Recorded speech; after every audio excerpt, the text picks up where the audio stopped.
எல்லோருக்கும் வணக்கம். What a miracle நண்பர்களே. மார்க்கெட் அப்படியே யூ டர்ன் போட்டு ரெக்கவரி ஆகி வெறும் 19 பாயிண்ட் அப்படின்றதெல்லாம் இன்னைக்கு நஷ்டத்தில் க்ளோஸ் ஆயிருக்கு. இருந்தாலும் யாருக்குமே 10 பைசாக்கு பிரயோஜனம் இல்லை.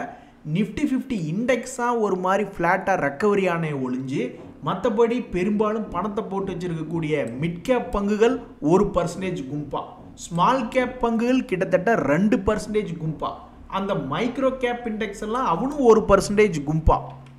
ஸோ நிஃப்டியில் இருக்கக்கூடிய லீடிங் இண்டெக்ஸஸ் எல்லாமே லாஸில் தான் இருக்குது. யாராவது ஒருத்தர் வயசானவங்களை நம்ம என்னத்தையா தள்ளி விட்டு ஓடிட்டோம்னா நீ எல்லாம் உருப்படவே மாட்டேடா அப்படின்னு நம்மளை பார்த்து சாபம் கொடுக்குற மாதிரி இன்னைக்கு யாரோ ஒருத்தர் செய்வனை வச்சுட்டாங்களா என்னன்னு தெரியல. ஒரு இண்டெக்ஸோட இன்னைக்கு மேல் நோக்கி ஏறி வந்து நம்மளுக்கு சந்தோஷத்தை கொடுக்கவே இல்லை. இந்த சமயத்தில் ஒரு டாக் கிட்ட ஒரு தேங்காய் கிடைச்சதுன்னா அது எப்படி அது உருட்டி உருட்டி விளையாண்டுக்கிட்டு யாருக்குமே அது கொடுக்காம பக்கத்தில் வந்தால் கடிச்சு வச்சிருமோ அது மாதிரி 23,500 ஏதோ ஒரு விஷயம் இருக்குது. அந்த இடத்துக்கு வந்துட்டாவே நம்மளுடைய ஷேர் மார்க்கெட் ஒரு மாதிரி ரோலிங்லேயே ஓடிக்கிட்டே இருக்குது. இன்றைக்கும் முடிவெடுக்க முடியாமல் க்ளோஸ் ஆகிருக்கான். 10-15 நாள் ஆகட்டும் அல்லது 2 மாதம் ஆகட்டும், இந்த இடத்துல எந்த முடிவும் எடுக்க முடியாமல் ஒரு இடம் க்ளோஸ் ஆனால் இன்றைக்கி அந்த 10 நாள் கூட இன்னொரு நாளை சேர்த்து 11 நாளாக இன்றைக்கும் உருப்படி இல்லாமல் தான் இருக்குது. நண்பர்களே, முன்னணியில் ஃபோக்கஸில் இருக்கக்கூடிய கம்பெனிகள்லாம் ஏதாவது ஒரு 20% பக்கம் இறங்குது அல்லது 40% அல்லது 60% இறங்குச்சுன்னா அது ஃபோக்கஸில் இருக்கும் பட்சத்தில் மேபி திரும்பி வரக்கூடிய வாய்ப்புகள் அப்படின்றது அமைஞ்சு வரும். அந்த மாதிரி இந்த என்டிபிசி கிரீன் எனர்ஜி அப்படின்றது ரொம்பவுமே அதிகமான வேல்யூ கொண்ட கம்பெனி, ஒரு சீப் வேல்யூ கிடையாது, ரொம்பவுமே ஹை வேல்யூ கொண்ட கம்பெனி.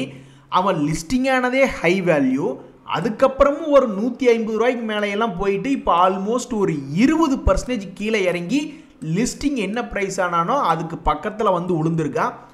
இது ஒரு 20% இறங்கினதுனால மறுபடியும் திரும்பி ஏறப்போகுதா அல்லது இன்னொரு 20% இறங்கி 40% போக போகுதா அப்படின்றது பொறுத்து இருந்து தான் பார்க்கணும். பட் இந்த ஷேரை வச்சுருக்கிறவங்களாம் என்ன பண்ணிக்கிட்டு இருப்பாங்க, ஆண்டவா எப்படியாவது இவனை மேலே கொண்டு வா அப்படின்ற மாதிரி தான் ப்ரே பண்ணிக்கிட்டு இருப்பாங்க. இன்னும் கல்யாணமே ஆகலை, அதுக்குள்ளே பொண்டாட்டிக்கு பூ வாங்கி வைக்கிறதும் பொட்டு வாங்கி வைக்கிறதும் நெக்லஸ் வாங்கி வைக்கிறதும் ஏன் இப்படி பண்ணுறீங்க அப்படின்ற மாதிரி. February 1 தான் நம்மளுக்கு வந்து பட்ஜெட். அப்போ தான் அவங்க ஏதாவது அறிவிப்பு செய்வாங்க. அதுக்கு தகுந்த மாதிரி அடுத்தடுத்த வாரங்களில் அந்த இம்பேக்ட் அப்படின்றது இருக்கும் ஸ்டாக்குகளுக்கு அல்லது மார்க்கெட்டுகளுக்கும். அதுக்கு இன்னும் 23 நாள் இருக்குது. அதுக்குள்ளேயோ ஒருவேளை அப்படி சொல்லிடுவாங்களோ, ஒருவேளை இப்படி சொல்லிடுவாங்களோ, ஒருவேளை இப்படி எதுவுமே சொல்லாம விட்டுருவாங்களோ அப்படின்னு கண்டபடிக்கு ஷேர் மார்க்கெட் பயந்துட்டு இருக்கு. டேய், நாளைக்கு டிசிஎஸ்னுடைய ரிசல்ட் வருது, அடுத்தடுத்து வாரங்களில் மிகப்பெரிய கம்பெனிகளுடைய Q3 ரிசல்ட் வருது. அதையெல்லாம் பார்த்து ஏதாவது செஞ்சு விடுங்க அப்படின்னா நேராக போயிட்டாங்க எல்லாம். இல்லை அவங்க வந்து மைக்கில் பேசும்போது என்னத்தையாவது ஒன்று சொல்லும் பொழுது மார்க்கெட்டுகள் ரியாக்ட் பண்ணும் அப்படின்னு அதுக்கு போயிட்டாங்க. அதுக்கு இன்னும் 23 நாள் இருக்குது. இருந்தாலும் கல்யாணமே ஆகலை, அதுக்குள்ளே வரப்போகிற பொண்டாட்டிக்கு பால் அபிஷேகம் பண்ணுறதும் பூ அபிஷேகம் பண்ணுறதும் ஏன் இப்படி பண்ணுறீங்க அப்படின்ற மாதிரி ஷேர் மார்க்கெட்டு ததிங்கினத்துவம் பாட்டு பாடிக்கிட்டு இருக்கு. எல்லோரையும் கும்பிடுறங்க அப்படின்னு எல்லாத்துக்கும் அடிக்கடி கும்பிடு போடுறது தான் இந்த டாடா காம் அப்படின்ற ஷேர். இது வந்து ஒரு டாடா குரூப் ஷேர். இந்த ஷேர் வந்து அடிக்கடி என்ன செய்யுது அப்படின்னு பார்த்தீங்கன்னா, சமீபத்தில் அதனுடைய சப்போர்ட்லேருந்து அப்பப்போ கையெடுத்து கும்பிட்டுரும் எல்லாரும் வணக்கம் அப்படின்ற மாதிரி. அப்போ அந்த வகையில் அடுத்து வரக்கூடிய வருடங்களில் 2025 அல்லது 2026 அவனுடைய பழைய ஹை திரும்பி போவானா, ஒரு 2300 அல்லது 2500 போகுமா அப்படின்னு இந்த ஷேரை வச்சிருக்கிறவங்கள எதிர்பார்த்துக்கிட்டு இருக்காங்க. அப்படி மேல் நோக்கி வந்து அடுத்தடுத்த வருடங்களில் ஏதாவது மேலே வந்துச்சுன்னா ரொம்ப மகிழ்ச்சியாக தான் இருக்கும். ரெயில்டெல்னு ஒரு ஷேர் ப்ரைஸ். இந்த ஷேரை வச்சிருக்கிறவங்களாம் கண்டிப்பாக நீ எல்லாம் ஒரு மனுஷனா அப்படின்ற மாதிரி தான் இந்த ஷேரை பார்த்து பேசிக்கிட்டு இருப்பாங்க. ஏன்னா இந்த ஷேரினுடைய விலை தற்போது ஒரு 30% பக்கமாக இறங்கி ஒரு குறிப்பிட்ட இடத்துலையே ட்ரேட் ஆகிட்டு இருக்கான். ஷேர் மார்க்கெட்டில் இருக்கிற எல்லாத்துக்குமே தெரியும், 2 days மூவிங் ஏவரேஜ் விட்டு நல்லா மேல் நோக்கி விலகி வந்தால் நல்ல லாபம், அல்லது கீழே போச்சுனாலும் ஏதாவது ஏவரேஜாவது பண்ணலாமே. ஏன்னா இந்த ரயில்டெல் கம்பெனியை மூடிட்டு போயிடுவாங்களா? அப்படி கிடையாது. இதுக்கு முன்னாடியெல்லாம் கூட பாருங்கள், இந்த ரயில்டெல் வந்து 100 ரூபாய்க்கு மேலே 2 days மூவிங் ஏவரேஜ் தாண்டவன் இறங்கவே இல்லை. 2 முறை பயமுறுத்துனா அதுக்கப்புறம் மறுபடியும் மேல் நோக்கி போயிட்டான். இப்போ அதே மாதிரி 2 days மூவிங் ஏவரேஜ் கிட்டேயே ட்ரேட் ஆகிட்டு இருக்கான். 30% இறங்கினிய செவ்வாழை ஒரு 15% நீ திரும்பி ஏறினியா அப்படின்ற மாதிரி ஒரு மாதிரி கடுப்புல தான் இருப்பாங்க இந்த ரெயில்டெல் அப்படின்ற ஷேர் வச்சிருக்கிறவங்கலாம். ஸோ இந்த ஷேரில் என்ன செய்தினா கரெக்டாக 2 days மூவிங் ஆவரேஜ் கிட்ட இருக்குது. ஏதாவது இந்த கம்பெனிக்கு ஒரு பாசிட்டிவ் நியூஸ் வந்து பழைய ஹை கிட்டத்தட்ட 40% ஏறுமா அல்லது 40% இறங்குமா அப்படின்னு அடுத்தடுத்து வரக்கூடிய நாட்களில் பார்க்குறதுக்கு ரொம்ப சுவாரஸ்யமாக இருக்குது. நம்ம ஷேர் மார்க்கெட் ஒரு கப்பிப்பய அப்படிங்கிற மாதிரி குளோபல் மார்க்கெட்ஸ் எல்லாம் பாசிட்டிவாக இருந்த சமயத்திலே 2-3 நாட்களாக நம்மளை பயமுறுத்துகிற மாதிரி ட்ரேட் ஆகிக்கிட்டு இருக்கான். இதில் இன்றைக்கி நம்ம போய் SGX வேர்ல்டு மார்க்கெட்டில் போய் நான் பார்க்குற அந்த வெப்சைட்டில் பெரும்பாலும் எல்லாம் சிகப்பாக இருக்குது. அது யார்? ஏஷியா இல்லை, western countries and American countries எல்லாம் பாவம் சிகப்பாக இருக்குது. என்னமோ நாளைக்கு நம்மளை ஒரு வேளை முடிச்சு விட்ருவானுங்களே என்னன்னு தெரில. எங்ககிட்ட இருக்குடா TCS ரிசல்ட், முடிஞ்சால் எங்களை தொட்டு பாருங்கடா அப்படின்ற மாதிரி தான் நம்ம நினச்சிக்கணும். இந்த வைரஸ் அது இதுன்னு என்கிட்டயோ பேசிக்கிட்டு இருக்காங்க. இதை சாக்கா வச்சுக்கிட்டு மெடிக்கல் ரிலேட்டடாக இருக்கக்கூடிய ஹெல்த் ரிலேட்டடாக இருக்கக்கூடிய ஸ்டாக்ஸ் எல்லாம் மேலே வந்துருச்சுன்னா மகிழ்ச்சி தான். இன்றைக்கி ஃப்ளாட்டாக இருக்கக்கூடிய மார்க்கெட்லேயும் இந்த குளோபல் ஹெல்த் மெதந்தா அப்படின்ற ஷேர் ஆல்மோஸ்ட் 2% மேல் நோக்கி ஏறி வந்திருக்கான். பட் இருந்தாலும் அவனை போன்ற ஷேர்களும் கடந்த 3-4 மாதமாக எந்த டெசிஷனும் எடுக்க முடியாமல் குறிப்பிட்ட ஏவரேஜ் 200 மூவிங் ஏவரேஜ்லேயே ட்ரேட் ஆகிட்டு இருக்கான். இந்த வைரஸ் நியூஸை ஒரு சாக்கா வச்சுக்கிட்டு இவனை அப்படியே மேல் நோக்கி தூக்கி விட்டு பழைய ஹை 1500 கொண்டு வந்துட்டாங்கன்னா கோடி கும்பிடு அப்படின்னு இந்த ஷேரை வச்சிருக்கிறவங்கலாம் ஃபீல் பண்ணுவாங்க. நண்பர்களே, இந்த சமயத்தில் வந்து அதாவது நான் நேற்று பெய்த மழையில் இன்னைக்கு முளைத்த காளான்கள், அதாவது கடந்த 2-3 வருடங்களாக நீங்கள் இன்வெஸ்ட்மெண்ட் பண்ணுறீங்கன்னா உங்ககிட்ட நான் சேலஞ்ச் பண்ண விரும்பல. பட்டு ஷேர் மார்க்கெட்டில் பழம் தின்னு கொட்டை போட்ட ஆட்கள், அதாவது 2000 2008 2010 போன்ற பல வருடங்களை ஷேர் மார்க்கெட்டில் பார்த்தவங்ககிட்ட பற்றி நான் இதை பேச விரும்புகிறேன். உங்களால் இதை மறுத்து பேச முடியுமா? நான் சொல்லக்கூடிய தகவலை ஷேர் மார்க்கெட் ஏறும் இறங்கும் அது இப்போ வந்திருக்கிற எல்லாத்துக்குமே தெரியும். ஆனாலும் பாருங்கள், சில ஷேர்கள்லாம் 6 மாதமாக அப்படியே படுத்துக்கிட்டு இருப்பான். திடீர்னு 2-3 நாட்கள்லேயே 30-40% ஏறிடுவான். சில ஷேர்ஸ்லாம் வந்து 2 வருஷமாக அப்படியே படுத்துக்கிட்டு இருப்பான். திடீர்னு பார்த்தா 3ஆவது வருஷம் 100% ஏறினாலும் ஆச்சரியப்படுறதில்ல. அப்போ ஷேர் மார்க்கெட்டில் வந்து ஒரு 15,000 ரூபாய்க்கு 15,000 ரூபாய் இன்வெஸ்ட்மெண்ட் பண்ணுறோம், 15% ரிட்டர்ன் கிடைக்குன்னு யாராவது நினச்சிட்டு இருந்தாங்கன்னாக்கா 15 வருஷத்தில் 1 கோடி ரூபாய் கிடைக்குது. அவங்க போடக்கூடிய பணம் வெறும் 27 லட்ச ரூபா தான். ஆனால் 1 கோடி 15 வருஷத்தில் கிடைக்குது. ஆனால் இப்போ என்ன ஆகுது? ஷேர் மார்க்கெட்டில் பெரிய ரிட்டர்ன் இல்லை. கடந்த 1 வருஷத்தில் நிஃப்டி எடுத்து பார்த்தீங்கன்னா வெறும் 10% தான் ரிட்டர்ன். ஸோ ஒரு 8% தான் ரிட்டர்ன் கொடுக்குது அடுத்த 3 வருஷத்துக்கு அப்படின்னு நீங்கள் பார்த்தீங்கன்னா நீங்கள் போடுற தொகை 5,40,000 ரூபா, 10 பைசாக்கு பிரயோஜனம் இல்லை அப்படின்ற மாதிரி உங்கள் பணம் வெறும் 6,12,000 ரூபாயாக தான் இருக்கும். ஆனால் 3 வருஷம் கழிச்சு திடீர்னு அடுத்த 3 வருஷம் ஸ்வங்கின்னு மேலே போயிட்டு என்ன பண்ணுவீங்க? யாராவதுனால இதை மறுத்து பேச முடியுமா? அந்த காலத்திலிருந்து இருக்கிறவங்களை பற்றி நான் பேச விரும்புகிறேன். ஒரு உதாரணத்துக்கு 3 வருஷம் கழிச்சு என்ன ஆகும்? நம்மளுடைய பணம் 6,12,000 ரூபாய்னு வச்சுங்க. 15,000 ரூபா மாதம் போடுறோம், 8% தான் ரிட்டர்ன் கிடைக்குது, மொத்தமாக 6,12,000 ரூபா தான் இருக்குது அப்படின்னு அந்த 6,12,000 ரூபாயை கொண்டு போய் ஒரு வருஷத்தில் இயர்லி ரிட்டர்ன் ஆகிற மாதிரி ஒரு 3 வருஷத்துக்கு இன்வெஸ்ட்மெண்ட் பண்ணுறோம்னு வச்சுங்க. வருஷம் 6 லட்ச ரூபா போடணும், அது தனிக்காத, அடுத்தது போவோம். பட் 6 லட்ச ரூபா போடும் பொழுது டபக்குன்னு தொடர்ந்து 3 வருஷமாக திடீர்னு 40% ரிட்டர்ன் கொடுத்துட்டு என்ன ஆகும்? கிட்டத்தட்ட நம்மளுக்கு 37 லட்ச ரூபா. ஸோ நம்ம போட்ட போனால் 6 லட்ச ரூபா தான், ஆனால் 37 லட்ச ரூபா அப்படின்ற மாதிரி வரும். இங்கே இடத்துல உங்களுக்கு ஒரு டவுட் வரலாம். சரி, இயர்லி கான்ட்ரிபியூட் பண்ணுறதுக்கு பொதுவாக நம்ம ஒருவேளை வருஷம் 6 லட்ச ரூபா கான்ட்ரிபியூட் பண்ணுற மாதிரி ஆகிடும். அதனால் ஒரு வருஷம்னு மாற்றி பார்த்தோம்னு வச்சுங்க. அப்படி பார்த்தாலும் இந்த 3 வருஷம் கழித்து வரக்கூடிய பணம் 6,12,000 எடுத்து அடுத்த ஒரு வருஷத்தில் ஒரு வேளை நிஃப்டி 40% இன்வெஸ்ட்மெண்ட் ரிட்டர்ன் வர மாதிரி ஆயிடுச்சுன்னா என்ன ஆகும்? 8,54,000 ரூபாய் ஆயிரும். அப்புறம் அந்த 8,54,000 ரூபாய் கொண்டு வந்து இங்கே போட்டுட்டு மறுபடியும் அதுக்கு ஒரு 40% ரிட்டர்ன் வந்துச்சுன்னா என்ன ஆகும்? அதுவும் இன்னும் கொஞ்சம் இன்க்ரீஸ் ஆகும். மறுபடியும் 3ஆவது வருஷம் மறுபடியும் அதே மாதிரி நடந்தால் என்ன பண்ணுவீங்க? ஸோ ஷேர் மார்க்கெட்டில் எல்லாமே வந்து ஒரு மாதிரி லாங் டேர்ம் லாஜிக் வச்சுக்கு தான் வண்டி ஓட்டிக்கிட்டு இருக்காங்க. ஸோ லாங் டேர்ம் இன்வெஸ்டிங்கில் ஒரு பவர் இருக்குது. அது 40 வருஷமாக பல பேர் அனுபவிச்சிட்டாங்க.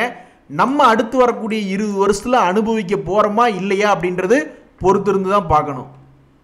நண்பர்களே, வலைதளங்களில் போய் பார்த்துக்கிட்டு இருக்கீல எந்த துறை ஒருவேளை பட்ஜெட் ரிலேட்டடாக வரும் அப்படின்ற மாதிரி பார்த்தா நிறைய பேர்த்துக்கு நம்பிக்கை இல்லை. ஏன்னா போன பட்ஜெட்லேயே ரயில்வே துறை, டிஃபென்ஸ் எல்லாம் பெருசாக பேசல. அதனால தான் அவனுங்கெல்லாம் 40% இறங்கி கிடக்கிறானு. இருந்தாலும் க்ரீன் எனர்ஜி பற்றி பேசினாங்க. ஸோ வரக்கூடிய பட்ஜெட்டில் ஏதாவது க்ரீன் எனர்ஜி பற்றி பேசுவாங்களா? அது விண்டு மில் ஆகட்டும், அல்லது சோலார் ஆகட்டும், அல்லது எலக்ட்ரிக் வெஹிக்கிள் யூஸ் பண்ணக்கூடிய பஸ்ஸுகள் ஆகட்டும், அந்த மாதிரி ஏதாவது ஒரு வகையில் ஏதாவது ஒரு க்ரீன் எனர்ஜி பற்றி பேசுவாங்களா அப்படின்ற ஒரு எதிர்பார்ப்பு தற்போதைக்கு வலைதளங்களில் போய்கிட்டு இருக்கு. அதுக்கும் மேலே நீங்கள் எல்லாம் நினைக்கிறதுக்கு மேலே நான் ஏதாவது ஒரு செக்டரை பற்றி பேச போகிறேன் அப்படின்ற மாதிரி நம்மளுடைய ஃபினான்ஸ் மினிஸ்டர் ஏதாவது பற்றி பேச போகிறாங்களா அப்படின்றது தெரியல. பட் எனிவே செமிகண்டக்டர் பற்றி அவங்க பேசினாங்கன்னா கூட இங்கே பெருசாக தூக்கி விடக்கூடிய ஸ்டாக்குக ஷேர் மார்க்கெட் இல்லை. அவங்க டிஃபென்ஸ் பற்றி, ரயில்வே துறை பற்றி, இந்த மாதிரி க்ரீன் எனர்ஜி பற்றி பேசினா தான் நம்மளுக்கு மிகப்பெரிய யூஸ்ஃபுல். ஏன்னா அது சம்மந்தப்பட்ட ஷேர்கள் தான் நிறைய ஷேர் மார்க்கெட்டில் இருக்குது. அந்த வகையில் இந்த கேபிஐ க்ரீன் ஆகட்டும், தற்போதுள்ள நிலைமை 500 ரூபாயிலிருந்து 800 ரூபா வந்தாலும் சரிதான். அல்லது இந்த ஒலக்ட்ரா கிரீன் டெக் இவி பஸ் தயாரிக்கக்கூடிய கம்பெனி அவன் ஒரு 2000 ரூபாய்க்கு மேலே வந்தாலும் சரிதான். அது மாதிரி க்ரீன் எனர்ஜி கம்பெனிகளை மேல் நோக்கி தூக்கி விட்டால் ரொம்ப மகிழ்ச்சியாக இருக்கும். காலம்பூரா எங்களை ஏமாத்திருவியாட்டிருக்கே கோபால் அப்படின்ற மாதிரி சில கம்பெனிகள்லாம் இருக்குது. ஒரு உதாரணத்துக்கு 200 ரூபா அல்லது 100 ரூபாய் விட அல்லது 50 ரூபாய் விட குறைவான பங்குகள் தான் ஒரு காலத்தில் இவனுங்கெல்லாம் மல்டி பேக்கர் ஆயிடுவானுங்களோ அப்படின்ற ஒரு நிலைமையில் இருந்த பங்குகள். இதெல்லாம் ஐடிஎஃப்சி ஃபர்ஸ்ட் பேங்க் இதெல்லாம் ஒரு வேளை அடுத்த ஹெச்டிஎஃப்சி பேங்காக மாறுமோ அப்படின்ற மாதிரி நினச்சிட்டு இருந்தாங்க. கடைசியில் ஹெச்டிஎஃப்சி பேங்கே கவுந்து படக்கு. அப்புறம் அவனே கவுந்து கிடக்கும்போது உனக்கு மட்டும் என்னன்னு சொல்லி இவனும் கவுந்து தான் கிடத்து ஐடிஎஃப்சி ஃபர்ஸ்ட் பேங்க் அப்படின்றது. அதே மாதிரி தான் இந்த ஈஸ்மை ட்ரிப்பு, ஐஇஎக்ஸ், எஸ்ஜேவிஎன், என்பிசிசி போன்ற பங்குகள் எல்லாமே விலை குறைந்த பங்குகளாக இப்போ கீழே இறங்கி ட்ரேட் ஆகிட்டு இருக்கா. ஒரு காலத்தில் இதெல்லாம் மல்டி பேக்கர்களாக இருக்குமோ அப்படின்ற மாதிரி பார்க்கப்பட்டது. பட் இப்போ மார்க்கெட்டினுடைய சிச்சுவேஷன் சரியில்லை என்பதால் இது போன்ற ஷேர்களை வச்சிருக்கிறவங்களுக்கும் துக்கம் தொண்டையை அடைத்து கொண்டுள்ளது. அது மட்டும் இல்லை, இன்னுமே மிகப்பெரிய துன்பம் தரக்கூடிய வகையில் இன்னைக்கு பல ஷேர்கள் இறங்கியிருக்கு. அதில் ஒன்று தான் இந்த டிக்சன் அப்படின்ற ஷேர். இதெல்லாம் பாவம் 8% இறங்கியிருக்கு. இருக்கிறதுலே உச்சத்திலிருந்து 8% இறங்கியிருக்கான். இவனுடைய அடுத்து வரக்கூடிய குவார்ட்டர்லி ரிசல்ட் எல்லாம் எப்படி இருக்குன்னு தெரியல. பட் இன்னைக்கு இந்த ஷேர் இறங்கினதுல துன்பம்னா துன்பம், அப்படி ஒரு துன்பம். இந்த பேடிஎம் ஷேர் கூட தான் 8% இறங்கியிருக்கு. பட் இருந்தாலும் அவன் ஒரு ரெகுலர் கஸ்டமர். அப்பப்போ திடீர்னு கீழே போய் 200, 300 ரூபா, 500 ரூபாயில் படுத்துக்கிடுவான். அதனால் அது ஒரு ரெகுலர் கஸ்டமராக இருக்கிறதுனால அதில் பெருசாக மனசு வலிக்கல. பட் இந்த டிக்சன் கிட்டத்தட்ட கடந்த 1 வருஷம் ஆகட்டும் அல்லது 5 வருஷம் ஆகட்டும் இருக்கிறதுலே உச்சாணி கொம்பில் இருக்கான். அப்படி இருக்கக்கூடிய ஒரு கம்பெனி இன்னைக்கு ஒரு 8% இறங்குனது அப்படின்றது ஒரு மிகப்பெரிய துன்பம். அவன் மட்டும் இல்லை, இந்த கேஇசி, அப்பார் இண்டஸ்ட்ரீஸ்னு பல்வேறு முன்னணி கம்பெனிகள் ஏகப்பட்ட பேர் 7%, 5% இறங்கியிருக்காங்க.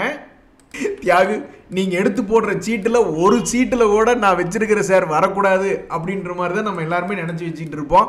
ஏன்னா எந்த ஷேர் 7%, 8% இறங்கினாலும் நம்மளுடைய போர்ட்ஃபோலியோவுக்கு பெருத்த சேதம் அப்படின்றது வரும்.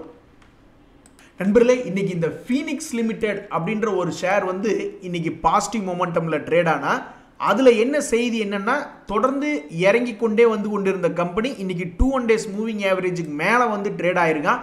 அதனால் அது கொஞ்சம் சந்தோஷம், இன்பம் அப்படின்ற மாதிரி அந்த ஷேர் வச்சுருக்கிறவங்களுக்கு கொடுத்துருக்கு. நாளைக்கே அப்படியே யூட்டர்ன் போட்டு கீழே இறங்கினான்னா அந்த இன்பம் போய் துன்பம் அப்படின்றது வந்துடும். அவ்வளவுதாங்க ஷேர் மார்க்கெட் அப்படின்ட்டு போக வேண்டியதுதான்.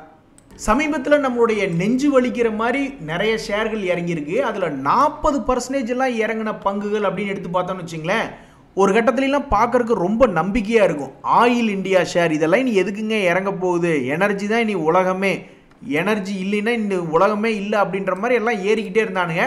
கடைசியில் பார்த்தா இப்போ கீழே 40% இறங்கி ட்ரேட் ஆகிட்டு இருக்கு. அப்பேற்பட்ட அந்த ஆயில் இண்டியா ஷேரில் இன்றைக்கி என்ன ஒரு செய்தி அப்படின்னா, கிட்டத்தட்ட 40% இறங்கிட்டு 200 days மூவிங் ஆவரேஜை தாண்டலாமா வேண்டாமா அப்படின்ற மாதிரி யோசிச்சுட்டு இருக்கான். அதுதான் இந்த ஷேரில் இருக்கக்கூடிய ஒரு செய்தி. தாண்டி மேல் நோக்கி வந்துச்சுன்னா ரொம்ப மகிழ்ச்சி தான். அதே மாதிரி இந்த உஜ்ஜீவன் ஸ்மால் ஃபினான்ஸ் பேங்க், இது போன்ற ஸ்மால் ஃபினான்ஸ் பேங்க்கில் இந்த மாதிரி எத்தனையோ ஸ்மால் ஃபினான்ஸ் பேங்க் இருக்குது. எல்லாருமே பல்ல காட்டிட்டு கீழே தான் இறங்கி கிடக்குறானுங்க. பட் இந்த ஷேரில் என்ன ஒரு இம்பார்ட்டண்ட்டான ஃபேக்டர் என்னென்னா, இந்த உஜ்ஜீவன் ஸ்மால் ஃபினான்ஸ் பேங்க்கு எத்தனையோ பேர்த்துக்கு மறுவாழ்வு. அன்னைக்கு கூட நான் பார்த்தேன், ஒரு பஸ்ஸுக்கு அடியில் ஒருத்தரை உருட்டி விட்டானு பாவா, அவர் அப்படியே உருண்டுட்டே போய் கீழே குப்புறப்படுத்து தப்பிச்சு மறுவாழ்வு அப்படின்ற மாதிரி அவருக்கு கிடைச்சிது. அந்த மாதிரி இந்த உஜ்ஜீவன் ஸ்மால் ஃபினான்ஸ் பேங்க் 60 ரூபாயிலிருந்து கீழே வெறும் 10 ரூபாய்க்கு போயிட்டு அப்புறம் மறுபடியும் 60 ரூபாய்க்கு வந்து மறுவாழ்வு கொடுத்துட்டு வாங்கினவங்கெல்லாம் ஓடி போயிடுங்க அப்படின்ற மாதிரி சொல்லிட்டு இப்போ மறுபடியும் கீழே இறங்கிக்கிட்டு இருக்கு. அதனுடைய பாதி வழியில் இருக்கக்கூடிய இந்த நிலைமையில் அடுத்து வரக்கூடிய மாதங்களில் ஏதாவது ஆர்பிஐ இன்ட்ரெஸ்ட் ரேட் கட் பண்ணுது, இந்த ஸ்மால் ஃபினான்ஸ் பேங்க்கெல்லாம் வந்து ஏதாவது ஆப்ரேட்டிங் ப்ராஃபிட் மார்ஜினில் இன்க்ரீஸ் ஆகிற மாதிரி ஏதாவது ஒரு வழி நடக்குது அப்படின்னா ரொம்ப மகிழ்ச்சியாக கீழிருந்து மேல் நோக்கி வந்துச்சுன்னா ரொம்ப சந்தோஷம். இல்லைன்னா இந்த ஷேர் எப்போ 10 ரூபாய்க்கு வந்தாலும் நான் வாங்கலான்ட்டு தான் இருக்கேன் 1 லட்ச ரூபாய்க்கு. யாரும் பல்லு விளக்குறத நிறுத்தாதீங்க, எங்களுக்கு ஆபத்து அப்படின்னு ஏதாவது ஒரு ஷேர் சொல்லுதுன்னா அது கண்டிப்பாக இந்த கோல்கேட் பாமோலிவ் ஷேராக தான் இருக்கும். அப்பேற்பட்ட இந்த கோல்கேட் பாமோலிவ் அப்படின்ற ஷேர் தொடர்ந்து ஏறுமுகத்தையே வச்சிருந்தது. இப்போ சில நாட்களாக யாரும் பல்லு விளக்குறது இல்லையா என்ன ஒன்றும் புரியல. பட் இருந்தாலும் 3800 ரூபாயிலிருந்து அதனுடைய பர்ஃபார்மன்ஸ் குறைஞ்சி வந்து இப்போ 2800 ஒரு ஷேருக்கு 1000 ரூபாய் இறங்கி தற்சமயத்துக்கு அவனுடைய ஃபாலை கடந்த 3 மாதங்களாக அரெஸ்ட் பண்ணி வச்சிருக்கான். இறங்கினவா மறுபடியும் அப்படியே இறங்கி ஒரு 1000 ரூபாய்க்கு கூட போக வேண்டியது தானே, பட் இறங்காமல் ஒரு மாதிரி அரெஸ்ட் பண்ணி வச்சிருக்கான். அடுத்து வரக்கூடிய Q3 ரிசல்ட் எல்லாம் இவன் எப்படி இருப்பான் அப்படின்றத பொறுத்து இருந்து தான் பார்க்கணும். இந்த SBI லைஃப் ஷேர் வச்சிருக்கிறவங்கலாம் வந்து ஒரு காலத்தில் நல்லா செலுசெலுப்பாக இருந்தாங்க, இப்போ கொஞ்சம் சுமாராக தான் இருப்பாங்க. ஏன் அப்படின்னா இந்த ஷேர் ஆல்மோஸ்ட் 2000 இறங்கி இப்போ 1400 ட்ரேட் ஆகுது. அவனுடைய ஃபர்ஸ்ட் ரெசிஸ்டன்ஸ் பாயிண்ட் கிட்ட ட்ரேட் ஆகிட்டு இருக்கான்.